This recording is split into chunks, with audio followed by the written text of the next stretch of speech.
ప్రియమైన దేవుని వాళ్ళారా, మీ అందరికీ మరొకసారి మన ప్రభు అయిన యేసుక్రీస్తు వారి పరిశుద్ధ నామములో వందనములు తెలియజేసుకుంటూ ఉన్నాను.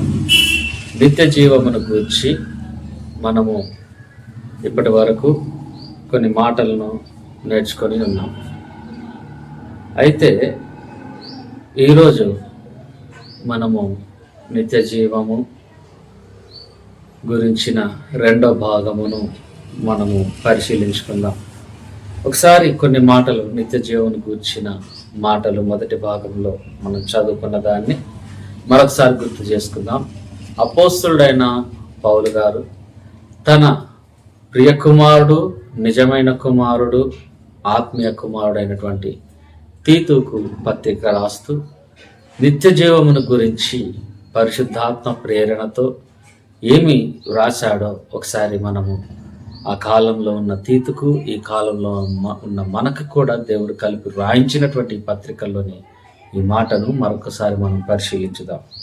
తీతుకు రాసిన పత్రిక మొదటి అధ్యాయము 1 నుంచి 4 వచనంలోని మాటను మనం పరిశీలించినట్లయితే, దేవుడు ఏర్పరచుకొనిన వారి విశ్వాసము నిమిత్తమును నిత్య జీవమును గూర్చిన నిరీక్షణతో కూడిన భక్తికి ఆధారమగును. దేవుడు ఏర్పరచుకొనిన వారి విశ్వాసము నిమిత్తమంట. దేవుడు కొందరిని తన కుమారులుగా, తన రాజ్య నివాసులుగా, తన పిల్లలుగా ఈ లోకంలో కొంతమందిని ఏర్పరచుకున్నాడు. ఆ ఏర్పరచుకున్న వారు విశ్వాసము నిమిత్తము బ్రతకాలి. ఆ విశ్వాసము నిమిత్తము నిత్య జీవమును గూర్చిన నిరీక్షణ, ఆ విశ్వాసం నిమిత్తము నిత్య జీవమును గూర్చిన నిరీక్షణతో కూడిన భక్తికి ఆధారం కావాలి. అంటే దేవుడు ఆయన కొంతమందిని ఏర్పరచుకుంటే ఆ ఏర్పరచుకునే వారిలో ఆయన చూస్తుంది ఏమిటి అంటే విశ్వాసము, నిరీక్షణ, భక్తి. ఈ 3 దేనికి అనంటే నిత్య జీవమును గూర్చిన ఆధారం అంట. నిత్య జీవమును గూర్చిన ఆధారం ఏమిటంటే విశ్వాసము, నిరీక్షణ, భక్తి అని అపోస్తులైన పౌలు గారు తన నిజ కుమారుడైన తిమోతికి పత్రిక రాస్తూ ఈ మాటలు తెలియజేస్తూ ఉన్నాడు. ప్రియమైన దేవుని వల్ల అంతేకాదు మరికొన్ని మాటలు చూద్దాము. ఏమని ఉందంటే, అదే 1 నుంచి 4 వచనంలో కింది మాటలు మనం పరిశీలించినట్లయితే, ఆ నిత్య జీవమును అబద్ధమాడనేరని దేవుడు అనాది కాలమందే వాగ్దానం చేసెను గాని అన్నాడు. ఆ నిత్య జీవమును అబద్ధమాడనేరని దేవుడు అంట. దేవుడు అబద్ధమాడడు. దేవుడిలో అసత్యం ఉండదు. దేవుడు మాట తప్పువాడు కాడు. ఆయన నిన్న, నేడు, రేపు ఏకరీతిగా ఉన్నవాడు. ఆయన మాట ఇచ్చి తప్పువాడు కాదు. ఆయన అబద్ధములు పలుకువాడు కాదు. ఆయన సత్యవర్తనుడు. కాబట్టి అలాంటి సత్యవర్తనుడైనటువంటి మన దేవుడు, సత్యమునకే మూలమై ఉన్న, ఆధారమై ఉన్న దేవుడు తన పరిశుద్ధ గ్రంథములో ఏమని సెలవిస్తున్నాడంటే, ఆ నిత్య జీవమును అబద్ధమాడనేరని దేవుడు అనాది కాలమందే వాగ్దానము చేసెను అన్నది. అనాది నిత్య జీవమును గూర్చినటువంటి వాగ్దానము ఎప్పటిదయ్యా అనంటే, నిత్య జీవమును గూర్చినటువంటి వాగ్దానము ఈ రోజుది కాదు, నిన్నటిది కాదు, మొన్నటిది కాదు, 2000 సంవత్సరముల క్రిందటిది కాదు, 2000 క్రీస్తు పుట్టక ముందు భక్తులైనటువంటి అబ్రహాము, ఇస్సాకు, యాకోబులు, మోషే ద్వారా ఉన్నటువంటి కాలంలోనిది కాదు. అనాది కాలంలోనే దేవుడు నిత్య జీవమును గూర్చినటువంటి వాగ్దానము చేసి ఉన్నాడు. అందుకే అనాది కాలం అనంటే భూమియు రవ్వంత కూడా నిర్మింపబడక మునిపే, పర్వతములు సృజింపబడక మునిపే ఆయన తన దయా సంకల్పం చొప్పున క్రీస్తు యేసునందు మనల్ని ఏర్పరచుకున్నాడు. భూమి రవ్వంత నిర్మింపబడక మునిపే తన పిల్లలందరినీ కూడా తన అనాది సంకల్పంలోనే క్రీస్తు యేసునందు నిర్మించుకున్నాడని పరిశుద్ధ లేఖనము మనకి తెలియజేస్తుంది. ప్రియమైన దేవుని వల్ల ఆ లేఖనము అబద్ధమాడనేరని దేవుని చేత రాయబడి ఈరోజు నీ చేతికి, నా చేతికి, మనందరి చేతికి, భూమి మీద ఉన్న ప్రతి మనుషుల చేతికి దేవుడు ఆయా భాషల్లోనికి తర్జుమా చేసి ఆ నిత్య జీవపు గ్రంథమును మనకు అనుగ్రహించాడు. కాబట్టి ప్రియమైన దేవుని వల్ల నిత్య జీవమును అబద్ధమాడనేరని దేవుడు అనాది కాలమందే వాగ్దానం చేశాడు. నిత్య జీవము మనకు వాగ్దానం చేయబడింది. వాగ్దానం చేసిన వాడు అబద్ధమాడనేరని దేవుడు అంట. అబద్ధమాడనేరని దేవుడు ఏమని వాగ్దానం చేశాడయ్యా అనంటే నిత్య జీవమును అనుగ్రహిస్తానని. అందుకే ఇదే మాట భక్తుడైనటువంటి యోహాను కూడా ఒక మంచి మాట తెలియజేస్తున్నాడు. భక్తుడైన అపోస్తలుడైన యోహాను గారు తన మొదటి పత్రికల్లో తెలియజేస్తున్నటువంటి ఒక మంచి మాటను మనము ఒక చదువుకొని ధ్యానిద్దాము, అందులోనికి వెళ్దాము. యోహాను గారు, అపోస్తలుడైన యోహాను రాసినటువంటి యోహాను మొదటి పత్రిక 1వ అధ్యాయము 25వ వచనం మనం పరిశీలించినట్లయితే, నిత్య జీవము అనుగ్రహించుదు నన్నే ఆయన తానే మనకు చేసిన వాగ్దానం. నిత్య జీవము అనుగ్రహించుననున్నదియే ఆయనే తానే మనకు చేసినటువంటి వాగ్దానం. ఏందయ్యా దేవుడు ఇచ్చినటువంటి వాగ్దానము నీకంటే నిత్య జీవమును అనుగ్రహిస్తానన్న వాగ్దానం. ఏ దేవుడు చేశాడయ్యా ఆ వాగ్దానం అంటే అబద్ధమాడనేరని దేవుడు నీకు చేశాడు. ఎలా చేశాడు, ఎవరికి చేశాడంటే విశ్వాసము కలిగి, నిరీక్షణ కలిగి, భక్తితో కూడినటువంటి తన పిల్లలను ఎవరైతే ఏర్పరచుకొని ఉన్నారో ఆ యొక్క పిల్లలకు నిత్య జీవమును అనుగ్రహిస్తానని ఆయన వాగ్దానం చేశాడు. వాగ్దానం చేసిన వాడు అబద్ధమాడ నేరని దేవుడు. కాబట్టి ప్రేమైన దేవులారా, నిత్య జీవమును గుర్చిన అవగాహన ప్రతి వ్యక్తికి, ప్రతి విశ్వాసకి, ప్రతి క్రైస్తవుడికి చాలా అవసరం, చాలా ప్రాముఖ్యం. ఈ నిత్య జీవమును గూర్చిన అవగాహన తెలియక, ఈ నిత్య జీవమును గూర్చిన బోధను అందించక అనేకులు భిన్నమైన రీతిగా తమకు విశ్వాస సంబంధమైన జీవితంలో బ్రతుకుతున్నాం అనుకుంటున్నారు. కానీ వారు విశ్వాసంలో నుండి తొలగిపోయి దేవునికి అవిధేయులుగా బ్రతుకుతున్నారు. ఎలాగంటారా? ఏదైతే దేవుని గురించి తెలియశక్యమైనది ఉన్నదో అది వారికి దేవుడు విశదపరిచి ఉన్నాడు. కానీ వారేం చేస్తున్నారంటే దేవుని నీతిని పక్కన పెట్టి వారి స్వనీతిని స్థాపింపబూనుకొనుచున్నారు. దేవుడు ఏదైతే బోధించమన్నాడో వాళ్ళు అలా బోధించకుండా దుర్నీతి చేత సత్యమును అడ్డగించుచు మనుషుల యొక్క సత్యమును అడ్డగిస్తున్నారు. అలాంటి వారి మనుషుల మీద దేవుని ఉగ్రత పరలోకం నుండి బయలుపరచబడుతున్నది. కాబట్టి ప్రియమైన దేవుని వలన దేవుడు మనల్ని ఎందుకు ఎన్నుకున్నాడయ్యా? సువార్థికులుగా, పరిచారికులుగా, క్రీస్తు సంఘ సేవకులుగా మనల్ని ఎందుకు ఎంచుకున్నాడనంటే యేసు క్రీస్తు గూర్చిన మరణ, సమాధి, పునరుద్ధానాలు అనగా సువార్తను ప్రకటించడానికి మనల్ని ఎన్నుకున్నాడు. ఆ సువార్తకు విధేయులై ఎవరైతే సంఘంలోనికి చేర్చబడతారో, క్రీస్తు రాజ్యంలోనికి చేర్చబడతారో వారికి నిత్య జీవమును గూర్చిన బోధను అందించాల్సినటువంటి బాధ్యత ప్రతి సేవకుడికి ఉంది. ప్రతి సేవకుడికి, ప్రతి సువార్థికుడికి ఉంది ప్రేమ దేవుని వల్ల. కానీ అందరూ అలానే ఉన్నారా? అందరూ సువార్తను బోధించట్లేదు అని అనట్లేదు, కానీ ఎంతో మంది దయ్యముల బోధ యందు లక్ష్యముంచి ఉన్నారని లేఖనం తెలియజేస్తుంది. దుర్నీతి చేత సత్యమును అడ్డగించుచున్నారని లేఖనం బోధిస్తుంది. వారిలో ఒకవేళ సేవకుడు గాని, వారి బోధల్లో పడినటువంటి విశ్వాసి గాని ఒకవేళ ఉన్నాడేమో. ఈరోజు మనల్ని మనం పరిశీలించుకుందాం ప్రియమైన దేవుని వల్ల.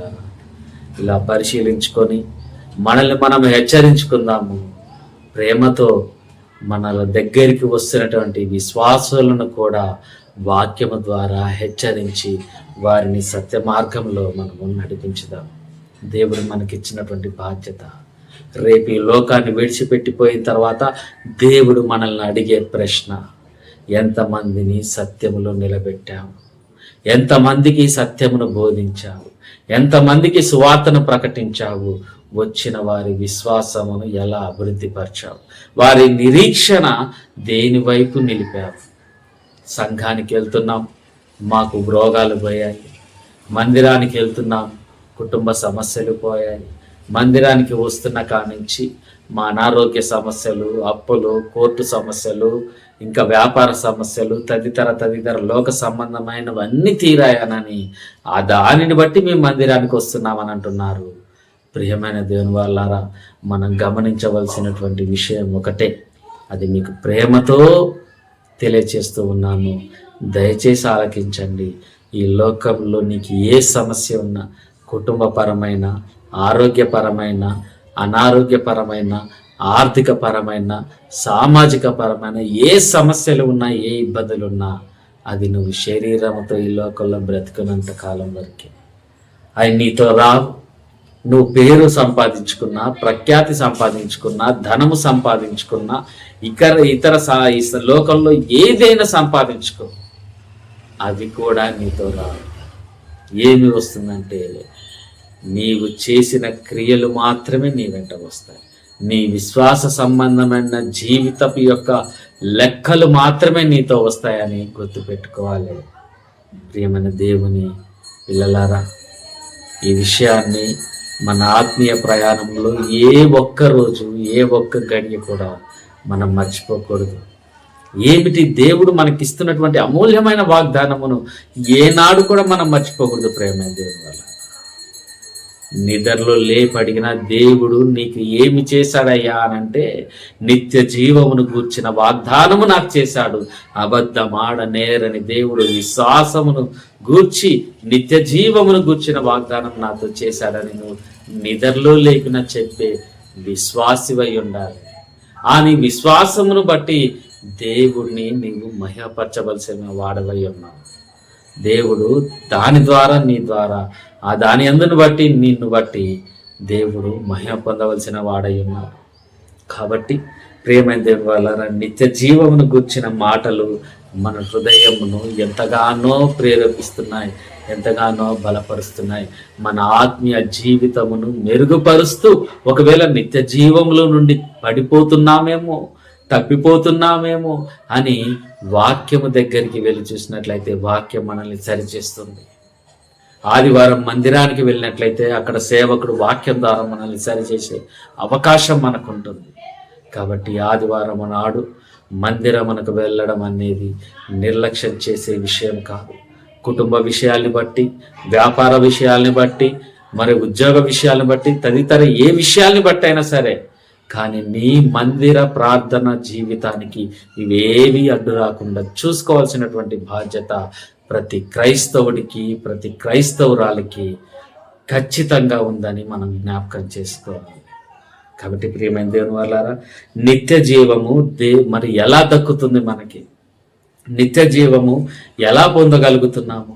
అది మన తెలివిని బట్టి మనం నిత్య జీవంలోనికి వెళ్తున్నామా? మన నైపుణ్యాన్ని బట్టి మనం నిత్య జీవంలోనికి వెళ్తున్నామా?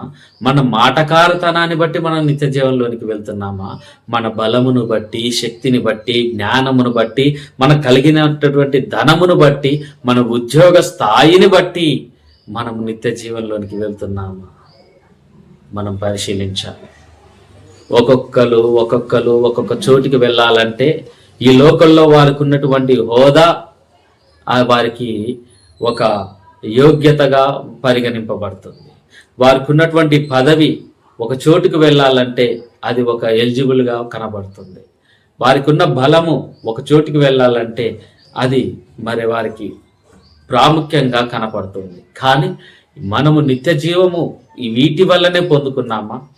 తెలివిని బట్టి, జ్ఞానమును బట్టి, బలమును బట్టి, పదవిని బట్టి, లేదంటే ధనమును బట్టి, పేరు ప్రఖ్యాతులను బట్టి, లేదా మన మంచితనమును బట్టి మనం పొందుకున్నామా? ఈ విషయాన్ని మనం పరిశీలిస్తే ఇవేమి కూడా నీకు నిత్య జీవమును తీసుకొచ్చి పెట్టలేదు. నీకు నిత్య జీవంలోనికి నిన్ను రప్పించలేదు. నీ తెలివి, నీ ధనము, నీ బలము, నీ జ్ఞానము, నీది నీకు సంబంధించినటువంటి భౌతిక సంబంధించినటువంటి, సామాజిక సంబంధించినటువంటి ఏ ఒక్కటి కూడా నిన్ను నిత్య జీవం వైపు నిన్ను నడిపించలేదు, నిత్య జీవమును నీకు తీసుకుని రాలేదు. మరి ఎలా వచ్చిందయ్యా నాకు ఈ నిత్య జీవము అని ఒకవేళ నీకు నువ్వు ప్రశ్న వేసుకున్నట్లయితే ఆ ప్రశ్నకు దొరికినటువంటి సమాధానము పరిశుద్ధ గ్రంథంలో వెతకాలి. పరిశుద్ధ గ్రంథంలోనికి వెళ్ళి వెతికినట్లయితే నాకు ఎక్కడి నుంచి కలుగుతుంది నిత్య జీవం అనేది అని ఒకసారి మనం పరిశీలించినట్లయితే, రోమీలకు రాసిన పత్రిక 6వ అధ్యాయము 23వ వచనం మనం పరిశీలించినట్లయితే, అపోస్తులైన పౌలు రోమాకు పత్రిక రాస్తూ 6వ అధ్యాయము 23వ వచనంలో ఒక చక్కని మాట రాయబడింది. అది ఏమిటంటే, ఏలయనగా పాపం వలన వచ్చు జీతము మరణము, అయితే దేవుని కృపావరము మన ప్రభు అయిన యేసుక్రీస్తునందు నిత్య జీవం. ప్రియమైన దేవుని వాళ్ళరా, ఈ యొక్క లేఖనములో రెండు భిన్నముగా కనపడుతూ ఉన్నాయి. ఏలయనగా పాపం వలన వచ్చు జీతము మరణం. మనం పాపం చేస్తే ఆ జీతము కూడా ఉంటుంది, ప్రతి దానికి జీతం ఉంటుంది. ప్రియమైన దేవుని వల్ల నువ్వు పాపము చేస్తే దానికి జీతం ఉంటుంది, నువ్వు నీతి క్రియలు చేస్తే దానికి తగిన ఫలితము ఉంటుంది. నువ్వేమి విత్తుతావో ఆ పంటనే కోస్తావని పరిశుద్ధ లేఖనం తెలియజేస్తుంది. కాబట్టి ఏమంటుంది, లేఖనం ఏమని చెబుతుందంటే, ఏలయనగా పాపం వలన వచ్చు జీతము మరణం అంట. పాపం వల్ల నువ్వు పొందుకునే జీతం ఏమిటయ్యా అంటే మరణము. పాపం వల్ల నువ్వు డబ్బు పొందుకున్నా, పాపం వల్ల నువ్వు సంతోషం పొందుకున్నా, పాపం వల్ల నువ్వు పేరు పొందుకున్నా, పాపం వల్ల నువ్వు సమాజంలో అత్యధికంగా అభివృద్ధి చెందినా, వాటి వెనక వస్తున్నటువంటి జీతం ఇంకోటి ఉంది, నీకు కనపడింది. అది ఏమిటి అని ఒకవేళ నువ్వు ఆలోచిస్తే, పాపం వలన వచ్చు జీతం ఏందో తెలుసా? మరణం. నువ్వు దేని కొరకు ఆశపడి పాపములోనికి దిగజారిపోతావో అది ఒకవేళ నీకు దక్కుతుందో దక్కదో తెలియదు, కానీ నువ్వు చేసినటువంటి పాపం వల్ల నువ్వు వద్దనుకున్న వచ్చేది ఒకటి ఉంది. ఆ జీతం ఏమిటంటే మరణం. పాపం వల్ల వచ్చు జీతము మరణం. కానీ అయితే దేవుని కృపావరము మన ప్రభు అయిన యేసుక్రీస్తునందు నిత్య జీవం. దేవుని కృపావరము కూడా ఒకటి ఉంది. దేవుని కృపావరము ఏమిటంటే అది మన ప్రభు అయిన యేసుక్రీస్తు ద్వారా కలిగేటువంటి నిత్య జీవము. దేవుని కృపావరం వలన మనం ఏం పొందుకుంటున్నామయ్యా అంటే నిత్య జీవము. పాపం వలన ఏం పొందుకుంటున్నామయ్యా అంటే మరణము. మరి ఏది ఎంచుకుంటావు ప్రియమైన దేవుని వాళ్ళారా? పాపము ఎంచుకుంటే నీకు పొందబోయే జీతము మరణమని వాక్యం చెబుతుంది. దేవుని కృపకు నువ్వు యోగ్యుడిగా జీవిస్తే నువ్వు పొందబోయేది నిత్య జీవము అని లేఖనం బోధిస్తుంది. పాపం వలన వచ్చు ఫలితమైన జీతమును నువ్వు పొందుకుంటావా? దేవుని మహాకృపను బట్టి ఆయన యందు విశ్వాసం ఉంచట ద్వారా క్రీస్తు యేసునందు నిత్య జీవమును పొందుకుంటావా? అది దేవుడు నీ చేతిలోనే పెట్టాడు, నీకు స్వేచ్ఛనిచ్చాడు. ఇదిగో పాపం ద్వారా వచ్చి జీతం మరణము. అయితే యేసుక్రీస్తు దేవుని కృపావరము మన ప్రభువైన యేసుక్రీస్తునందు నిత్య జీవం. ఇక ఏది ఎంచుకుంటావు నా కుమారుడా? ఇక ఏది ఎన్నుకుంటావు నా కుమార్తె? రెండు పెట్టాడు, నిత్య జీవము పెట్టాడు, మరణము పెట్టాడు. నిత్య జీవంలోనికి రావాలనుకున్నవాడు ప్రభు అయిన యేసుక్రీస్తు కృపను పొందదగిన వాడిగా ఉండాలి. నిత్య మరణంలోనికి వెళ్ళేవాడు పాపములోనికి బానిసగా మారిపోవాలి. దేవుని కృపాను బట్టి కృపావరముగా ఇస్తున్నటువంటి ఆ నిత్య జీవమును ఈ తుచ్చమైన లోకము అందులో ఉన్న పాపమును బట్టి పోగొట్టుకుంటావా? ఆ నిత్య జీవమును పోగొట్టుకుంటావా? ఈ లోకంలో నువ్వు ధనము కొరకు, ఈ లోకంలో నువ్వు పేరు కొరకు, ఈ లోకంలో నువ్వు ఇంకేదో సంపాదన కొరకు పాకులాడుతున్నావేమో. ఇవేవి నీతో రావు. నీతో వచ్చేదొకటే, నిత్య జీవము లేదా నిత్య నరకము. అవి కేవలము నీ క్రియలను బట్టి మాత్రమే ఆధారపడి ఉంటుందని నువ్వు ఈ లోకాన్ని విడిచిపెట్టి పోకముందే నీవు కళ్ళు తెరుచుకొని గ్రహిస్తావా, నువ్వు మేల్కొన్నవాడవుతావు లేదా నిత్యాగ్నిగుండంలోనికి జారిపోతావు. మరొక మాట మనం పరిశీలించుదాం ప్రియమైన దేవుని వల్ల. అది మరొక మాట మొదటి యోహాను పత్రిక 5వ అధ్యాయము 11వ వచనం కూడా మనం పరిశీలించినట్లయితే ఆ సాక్ష్యం ఏమనగా, దేవుడు మనకు నిత్య జీవమును దయచేసెను, ఈ జీవము ఆయన కుమారుని యందున్నది. భక్తుడైన అపోస్తులైన యోహాను గారు తన మొదటి పత్రికల్లో రాస్తూ ఉన్నాడు. ఆ సాక్ష్యం ఏమనగా, దేవుడు మనకు నిత్య జీవమును దయచేశాడు. దేవుడు మనకు నిత్య జీవాన్ని దయచేశాడంట, ఇచ్చేశాడంట నిత్య జీవమును. ఎవరికి? ఈ లోకంలో పుట్టినటువంటి తన పిల్లలందరికీ కూడా ఇచ్చాడు. ఆయా భాషలు మాట్లాడువారు, ఆయా ప్రాంతంలో ఉన్నటువంటి వారు, ఆయా సాంప్రదాయాలు కలిగినటువంటి వారు ఎక్కడ అయినా ఉండని, ఆరిన నేల మీద ఎక్కడ ఉన్నా కూడా వారందరికీ దేవుడు ఏమిచ్చాడంటే నిత్య జీవమును దయచేశాడంట. అది ఎలా ఉంది? ఈ జీవము ఆయన కుమారుని యందున్నది. దేవుడిచ్చినటువంటి నిత్య జీవము నీకిచ్చాడు. నువ్వు ఎక్కడికి వెళ్ళి తీసుకోవాలి? తన కుమారుని దగ్గర ఉంది, నువ్వు వెళ్ళి తీసుకోవాలి. అంటే నిన్ను తన కుమారుని యొద్దకు నడిపించాలనుకుంటున్నాడు. నిన్ను తన కుమారుని యొద్దకు రాబట్టుకోవాలనుకుంటున్నాడు. నిన్ను తన కుమారుని ద్వారా నీకు నిత్య జీవమును అనుగ్రహించాలనుకుంటున్నాడు. ప్రియమైన దేవుని వల్ల మరేంది డైరెక్ట్ నీకే ఇవ్వచ్చుగా. అంటే నువ్వు డైరెక్ట్గా అంటే నేరుగా నీకు నిత్య జీవం ఇవ్వాలంటే ఒకటి అడ్డుపడుతుంది. అదేమిటంటే పాపం. అపవాది తంత్రములకు లోనైపోయి ఆదాము నుండి వచ్చినటువంటి పాపము ఈరోజు నీ మీద ఏలుబడి చేస్తుంది. ఈ పాపము నేత్రాశ, శరీరాశ, జీవపు డంబాలుగా ఉర్లగా పెట్టబడి నిన్ను లోకంలోనికి తీసుకొని వెళ్ళి పాపపు ఊబిలోనికి నిన్ను కూరుకొని పోయేలా చేసింది. కాబట్టి నేరుగా నిత్య జీవం నీకు ఇవ్వాలంటే నీకు దేవునికి అడ్డుగా వస్తుంది ఒకటి ఉంది. అది ఏమిటి అనంటే పాపం. కాబట్టి పాపములో ఉన్న నీవు మరణమునకు లోబడిన వాడవై ఉన్నావు. కాబట్టి నీవు నిత్య జీవంలోనికి రావాలని అనుకుంటే ఇదిగో దేవుడు తన కుమారుని లోకానికి పంపించాడు. ఆ నిత్య జీవము ఆయన యందు ఉంచాడు. ఇప్పుడు నువ్వు కుమారుని యొద్దకు వచ్చినట్లయితే నువ్వు నిత్య జీవమును పొందుకొనబోతున్నావు. నువ్వు నిత్య జీవమునకు పాత్రుడిగా ఎంచబడుతున్నావు. ప్రియమైన దేవుని వాళ్ళారా, కాబట్టి యేసు క్రీస్తులో ఏమున్నదయ్యా అనంటే నిత్య జీవం ఉన్నది. ఆయన పరలోకం నుండి ఏమి తీసుకొని వచ్చాడయ్యా నా కొరకంటే నిత్య జీవము దయచేస్తానన్న వాగ్దానమును తీసుకొని వచ్చాడు. నేనే మార్గమును, నేనే సత్యమును, నేనే జీవమును అన్నాడు ప్రభువైన యేసుక్రీస్తు. ఎందుకు అనంటే తండ్రి అయిన దేవుడు తన కుమారుడైన యేసుక్రీస్తునందు నిత్య జీవమును పెట్టి ఉన్నాడు.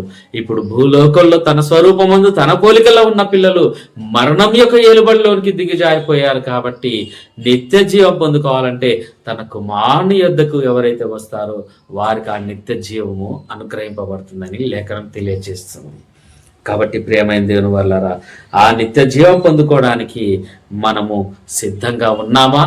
ఆ నిత్య జీవం పొందుకోవడానికి తన కుమారుడైన యేసుక్రీస్తును ఆశ్రయిస్తున్నామా? ఒకసారి మనం జ్ఞాపకం చేసుకున్న ప్రియమైన దేవుని వల్ల ఆ కుమారుడు ఎవరు ఆ నిత్య జీవమును ఇస్తాడు? ఆ కుమారుడు ఎవరికి ఆ నిత్య జీవం ఇస్తాడు? మరి ఇది కూడా ప్రశ్నే కదా. కుమారుని యందు ఉంచాడు. దేవుడు మనల్ని ప్రేమించి దేవుడు మనకు నిత్య జీవమును దయచేసెను, ఈ జీవము ఆయన కుమారుని యందు ఉన్నది అన్నది. ఇప్పుడు కుమారుని యందు నిత్య జీవం ఉన్నది, అది మనకివ్వబడినటువంటి నిత్య జీవము కుమారుని దగ్గర ఉంది. మరి ఇప్పుడు ఆ కుమారుడు అనగా ప్రభు అయిన యేసుక్రీస్తు ఆ నిత్య జీవమును ఎవరికి ఇస్తున్నాడు? కుమారుడైన యేసుక్రీస్తునందు నిత్య జీవం ఉంది. ఆ నిత్య జీవము ఎవరికి ఇస్తున్నాడన్న ప్రశ్న మనలో పుడితే సమాధానము పరిశుద్ధ లేఖనం ఇస్తుంది. ఒకసారి మనం పరిశీలించుదాము. సత్క్రియల యందు నిలిచియుండు వానికి ఆ నిత్య జీవం ఇవ్వబడుతుంది.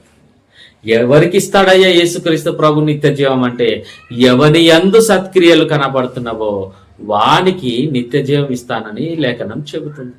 ప్రభు అయిన యేసుక్రీస్తును యొద్ద నుండి నిత్య జీవముని నిన్ను పొందుకోవాలి, ఆ పరలోకమందున్న తండ్రితో నిత్యము నేను జీవించాలి అని ఒకవేళ నువ్వు ఆశపడి ఉంటే ఆ నిత్య జీవమును ఎవరిస్తారయ్యా అని ఒకవేళ నువ్వు ఆలోచన చేస్తే ఎవరికి ఇవ్వబడుతుందనంటే సత్క్రియల యందు నిలిచియున్న వాడికి ఆ నిత్య జీవం ఇవ్వబడుతుంది. అందుకే సత్క్రియల యందు ఎవరు నిలిచి ఉంటారో ఎలా ఇవ్వబడుతుందో ఒకసారి మనం చూద్దాము. అపోస్తులైన పౌలు రోమీయులకు పత్రిక రాస్తూ రోమ పత్రిక 2వ అధ్యాయము 6-7 వచనములు మనము పరిశీలించినట్లయితే, ఆయన ప్రతి వానికి వాని క్రియల చొప్పున ప్రతిఫలం ఇచ్చును. ఆయన ప్రతి వానికి వాని క్రియల చొప్పున ప్రతిఫలం ఇస్తుంది. ప్రతి వాడు ప్రతిఫలం పొందాలి. దేనిని బట్టి? వాడు చేసినటువంటి క్రియలను బట్టి. అవి మంచివే కానీ చెడ్డవే కానీ ఆ క్రియల ఫలితము అతడు పొందుకోవాలి. తాను చేసినటువంటి క్రియలను బట్టి అతడు జీతము పొందుకోవాల్సినటువంటి వాడై ఉన్నాడు. కాబట్టి రోమపత్రికల్లో ఏమని ఉంటుందంటే, ఆయన ప్రతి వానికి వాని క్రియల చొప్పున ప్రతిఫలం ఇచ్చును. సత్క్రియను ఓపికగా చేయుచు మహిమను, ఘనతను, అక్షయతను వెదుకు వారికి నిత్య జీవమునిచ్చును. సత్క్రియను ఓపికగా చేయాలంట. సత్క్రియలు ఎవరి యందు కనబడతావో, ఆ సత్క్రియలు ఎవరైతే కలిగి ఉంటారో ఆ సత్క్రియలను ఓపికతో కొనసాగించువాడై ఉండాలి. సత్క్రియలను ఓపికగా చేయుచు మహిమను, ఘనతను, అక్షయతను వెదుకు వారికి నిత్య జీవాన్ని ప్రభువైన యేసుక్రీస్తు ఇస్తాడు. యేసుక్రీస్తులోనికి దగ్గరికి మనం వచ్చాము, క్రీస్తులోనికి మనం వచ్చాము, సంఘంలోనికి చేర్చబడ్డాము. చేర్చబడిన మనము ఏమి కలిగి ఉండాలంటే సత్క్రియలు చేయువారమై ఉండాలి. సత్క్రియలు కొన్ని చేసి వ్యసనపడి అలసటపడి వదిలేసేవాడిగా కాదు, కొంతకాలము కొనసాగించి మధ్యలో వదిలేసేవాడిగా కాదు మన సత్క్రియలు ఉండాల్సింది. నీకు ఇష్టమైనప్పుడు చేసి నష్టమైనప్పుడు కష్టమైనప్పుడు వదిలేసేవాడు కాదు. నువ్వు సత్క్రియలను కొనసాగిస్తున్నప్పుడు నీకు వచ్చినటువంటి ఇబ్బందులను బట్టి నువ్వు మానేసేవాడివి కాదు. అలాగుండకూడదు. నువ్వు సత్క్రియలను ఎలా చేయాలంటే ఓపికగా చేయాలి. సత్క్రియలు ఆ సత్క్రియలు ఓపికగా చేస్తూ నువ్వు చేయాల్సిన మరో పని ఏంటంటే మహిమను, ఘనతను, అక్షయతను వెదకాలి. దేవునిలోనికి, సంఘంలోనికి, రాజ్యంలోనికి వచ్చిన నువ్వు సత్క్రియలను చేయాలి. సత్క్రియలను చేస్తూ మహిమను, ఘనతను, అక్షయతను నువ్వు వెదికే పనిలో ఉండాలి. అంటే నువ్వు క్రీస్తునందు సంపూర్ణమైన విశ్వాసం కలిగిన వాడే ఉండాలి. హెబ్రీలకు రాసిన పత్రికల్లో ఒక మంచి మాట ఉంటుంది, విశ్వాసము లేకుండా దేవునికి ఇష్టడై ఉండుట అసాధ్యము. ఆయన యొద్దకు వచ్చేవాడు ఆయన ఉన్నాడనియు తన్ను వెదుకువానికి ఫలము దయచేయువాడని మీరు నమ్మవలను కదా. ఆ ఫలాన్ని దయచేస్తాడని మీరు రావాలి. ఆ ఫలము ఏమిటి? ఆ ఫలం అంటే నిత్య జీవము. కాబట్టి ఏం చేయాలి ఆ నిత్య జీవం పొందుకోవడానికి అని అంటే మనము మహిమను, ఘనతను, అక్షయతను వెదికే వారికే దేవుడు ప్రభువైన యేసుక్రీస్తు నిత్య జీవమును అనుగ్రహిస్తానని అపోస్తులైన పౌలు తన రోమాలో ఉన్న సంఘమునకు రాస్తున్నటువంటి లేఖల్లో పేర్కొన్నాడు. ప్రియమైన దేవుని వల్ల మరొక మాట మరి ఏమిటంటే పరిశుద్ధత కలిగి ఉండటం వలన నిత్య జీవము కలుగుతుంది. ఏది? మహిమ, ఘనత, అక్షయత వెతికిన వారికి నిత్య జీవం కలుగుతుంది. మరి ఇంకేం చేయాలి నిత్య జీవం పొందుకోవడానికంటే పరిశుద్ధతను కలిగి ఉండటం వలన కూడా మనకు నిత్య జీవము కలిగి ఉంటుంది. మనం పరిశుద్ధతను పొందుకుంటాం, పరిశుద్ధత కలిగి జీవిస్తాం. పరిశుద్ధతతోనే మనము ఈ లోకంలో మన యాత్రను ముగించుకుంటాం. పరిశుద్ధత అనేది మనకు చాలా ప్రాముఖ్యమైనదిగా మనం భావించాలి. రోమీయులకు రాసిన పత్రిక 6వ అధ్యాయం 22వ వచనం మనం పరిశీలించినట్లయితే, అయినను ఇప్పుడు పాపము నుండి విమోచింపబడి దేవునికి దాసులైనందున పరిశుద్ధత కలుగుటయే మీకు ఫలము. ఇప్పుడు పాపము నుండి విమోచింపబడి, పాపములో ఉన్న మనము క్రీస్తు యేసు ద్వారా, క్రీస్తు యేసు రక్తముతో కడగబడినటువంటి మనము పాపము నుండి విమోచింపబడిన వారమైనాము. అంతవరకు క్రీస్తు యేసు ప్రభు రాకముందు, ఆయన రక్తమును చిందించక ముందు మనము మరణం యొక్క ఏలుబడిలో ఉన్నాము, పాపం యొక్క ఏలుబడిలో ఉన్నాము, పాపమునకు దాసులమైపోయాం. మనలో జీవం ఏమాత్రము లేదు. కానీ ఇప్పుడు పాపము నుండి విమోచింపబడిన మనము దేవునికి దాసులమైపోయాం. అంటే పాపములో ఉన్న ప్రతి వాడు అపవాదికి దాసుడుగా ఉన్నాడు. ఆ పాపములో నుండి విమోచింపబడిన వాడు దేవునికి దాసుడైపోయాడు. దేవునికి దాసులైనందున పరిశుద్ధత కలుగుటయే మీకు ఫలము, దాని అంతము నిత్యజీవం. పాపంలో నుండి విడిపింపబడమన్నము దేవునికి దాసులమయ్యాము. దేవునికి దాసులమైన మనము పరిశుద్ధత కలిగి ఉన్నాము. వాక్యం చూడండి ఎంత మంచిగా, ఎంత తేటగా కనబడుతుందో. ఇప్పుడు పాపము నుండి విమోచింపబడి దేవునికి దాసులైనందున పరిశుద్ధత కలిగి ఉండటయే మీకు ఫలము. పాపములో ఉన్నవాడు పాపము ఎందుకు అంటుకుంది అనంటే వాడు అపవాదికి లోబడి ఉన్నాడు కాబట్టి వాడు పాపంలో ఉన్నాడు. కానీ పాపం నుండి విమోచింపబడిన వాడు దేవునికి దాసుడై ఉన్నాడు కాబట్టి వాడు ఇప్పుడు పరిశుద్ధత కలిగి ఉండటే వాని ఫలమైపోయింది. దేవుని కలిగి ఉండడం ద్వారా వాడు పొందుకున్నది ఏమిటి? పరిశుద్ధత. పాపము అపవాదికి లోబడుట ద్వారా వాడు పొందుకున్న ఫలమేంది? పాపము. అపవాదికి అనుచరుడుగా ఉన్నప్పుడు నువ్వు పాపమును కలిగి ఉన్నావు. దేవునికి దాసుడైనందున నువ్వు పరిశుద్ధతను కలిగి ఉన్నావు. పరిశుద్ధత అను ఫలమును నువ్వు పొందుకున్నావు. దాని అంతము ఏందో తెలుసా? నువ్వు పొందుకున్నటువంటి పరిశుద్ధత యొక్క అంతము, ముగింపు ఏందో తెలుసా అంటే అది నిత్య జీవం. అది నిత్య జీవం. దేవునికి దాసులైనందున పరిశుద్ధత కలుగుటయే మీకు ఫలము, దాని అంతము నిత్య జీవము. ఎంత అమూల్యమైన మాట ప్రియమైన దేవుని వల్ల. దేవునికి దాసులైన మనకంట పరిశుద్ధత కలుగుతుందంట. ఆ పరిశుద్ధత కలిగినటువంటి ఫలమేంది అనంటే దాని అంతము ఎలా ఉందయ్యా అనంటే అది నిత్య జీవంతో అంతమవుతుంది. నువ్వు కొనసాగిస్తున్నటువంటి పరిశుద్ధతకు అంతం ఎక్కడా అనంటే అది నిత్య జీవముతోనే. నువ్వు నిత్య జీవము చేపట్టే అంతవరకు నీ పరిశుద్ధతను కొనసాగించాలి.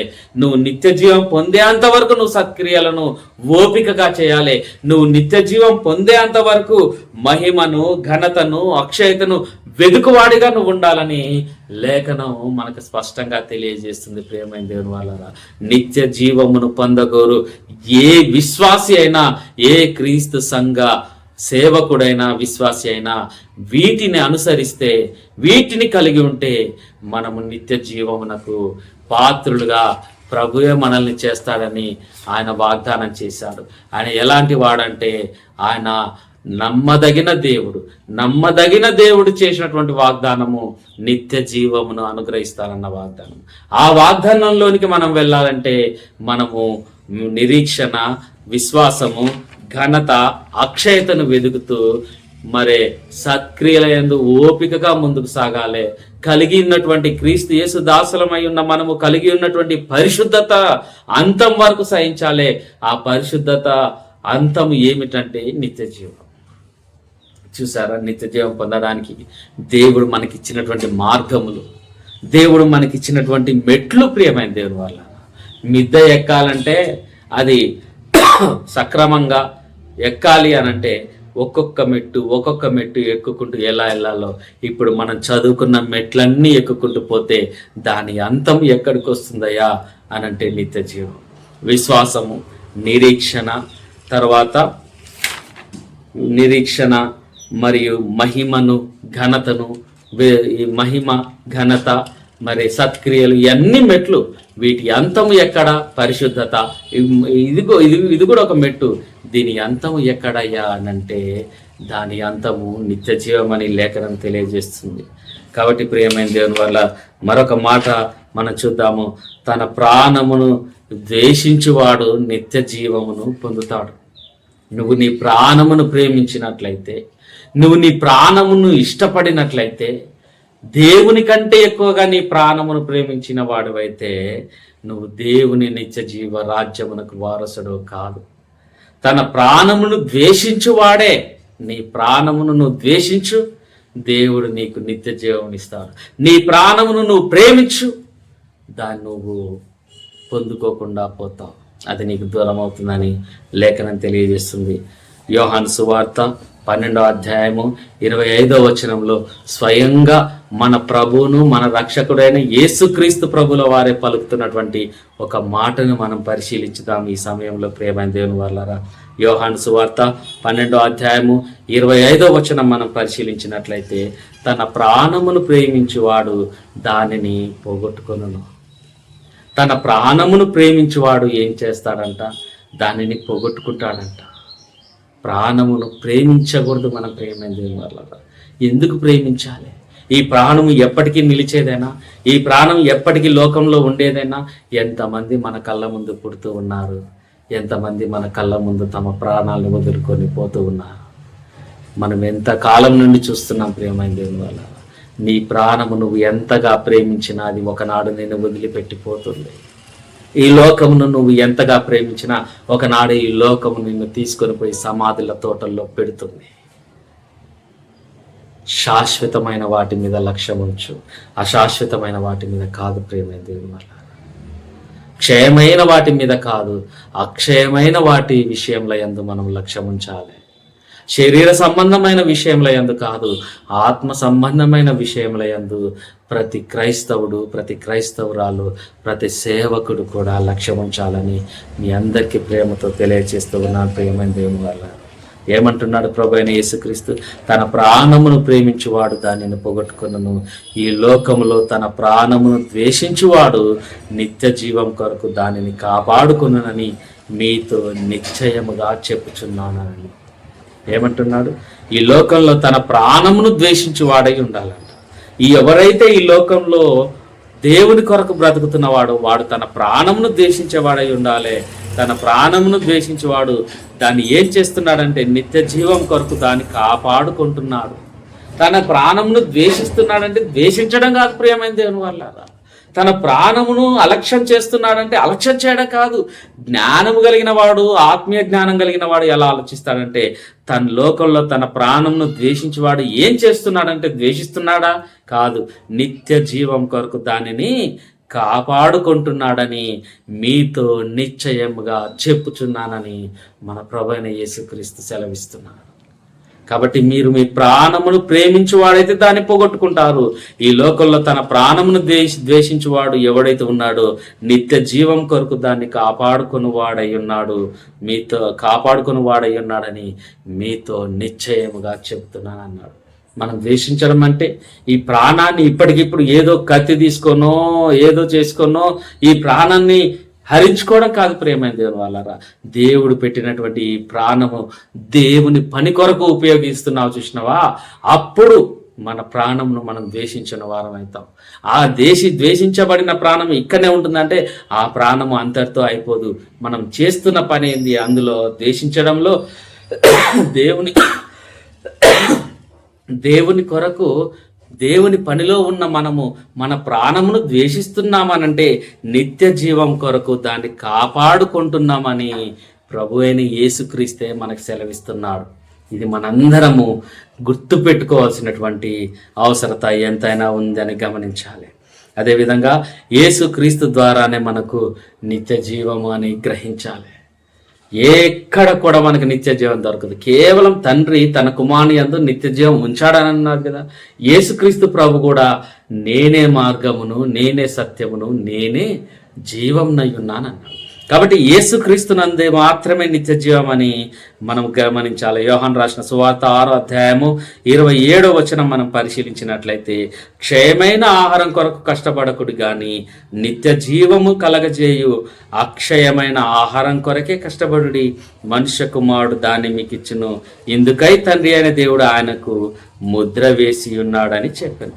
క్షయమైన ఆహారం కొరకు కాదు మనం కష్టపడవలసింది, నిత్య జీవమును కలగజేయు అక్షయమైన ఆహారం కొరకు మనం కష్టపడాలి. క్షయమైన ఆహారం కొరకు కష్టపడే పనులు కొన్ని ఉన్నాయి. నిత్య జీవము కొరకు అక్షయమైన ఆహారం కొరకు కష్టపడే పనులు మనకున్నాయి.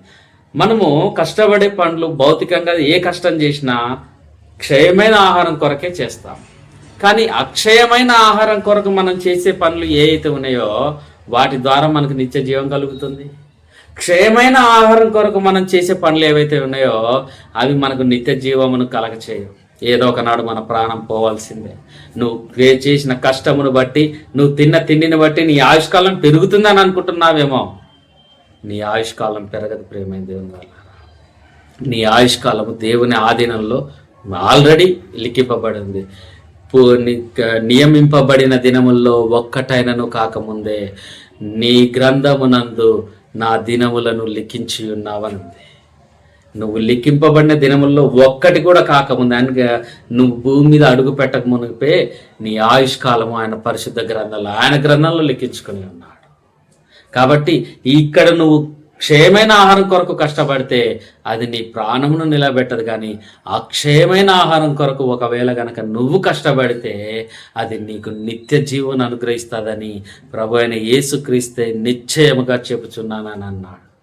ఆయన మాట తప్పువాడు కాడు. నీ కొరకు ప్రాణాన్ని ఇచ్చినవాడు, నీ కొరకు తను తాను తగ్గించుకున్నవాడు, నీ కొరకు కలువరి సిలువకు బలిగా అర్పింపబడినవాడు, నింగికి ఆ నేలకు మధ్య సిలువలో కొయ్యలా ఏలాడబడినటువంటి వాడు, రక్తాన్ని చిందించిన వాడు, ముళ్ళ కిరీటమును ధరించిన వాడు, ఇంత ఘనంగా చేసిన వాడు నీకిచ్చిన మాటను ఎలా తప్పుతాడు? అందుకే ఆయన మాట ఏమనిస్తున్నాడంటే, ఈ లోకంలో తన ప్రాణమును ద్వేషించువాడు నిత్య జీవము కొరకు దాన్ని కాపాడుకుంటాడని అన్నాడు. మరొక మాట ఏమన్నాడంటే, క్షయమైన ఆహారం కొరకే కష్టపడువాడు అక్షయమైన ఆహారం కొరకు కష్టపడుడి, మనుష్య కుమారుడు దాన్ని మీకు ఇస్తానని సెలవిస్తున్నాడు. కాబట్టి నిత్య జీవమును కలగజేయు అక్షయమైన ఆహారం కొరకే మనం కష్టపడాలని దేవుని లేఖనములు మనకు తెలియజేస్తుంది. కాబట్టి ప్రేమైన దేవుని వల్లరా, నిత్య జీవమును గుర్చిన అంశములు అనేకములు ఇంకా ఉన్నవి, సమయం లేదు. ప్రభు చిత్తమైతే నిత్య జీవమును గుర్చిన అంశములే మరొక సమయంలో మనము మాట్లాడుకుందాము. మీ కామెంట్ ద్వారా మరే తెలియజేసినట్లయితే మరొక 3వ భాగంలోనికి మనం ప్రవేశించి నిత్య జీవమును గురించి మనము ధ్యానించుకుందాం. యేసుక్రీస్తు వారి పరిశుద్ధ నామంలో మీ అందరికీ నా హృదయపూర్వక వందనాలు. మీ సహోదరుడు, క్రీస్తు సంఘ సువార్థికుడు బ్రదర్ జీ ఉదయ్ కుమార్ మిర్యాలగూడ. అందరికీ వందనాలు.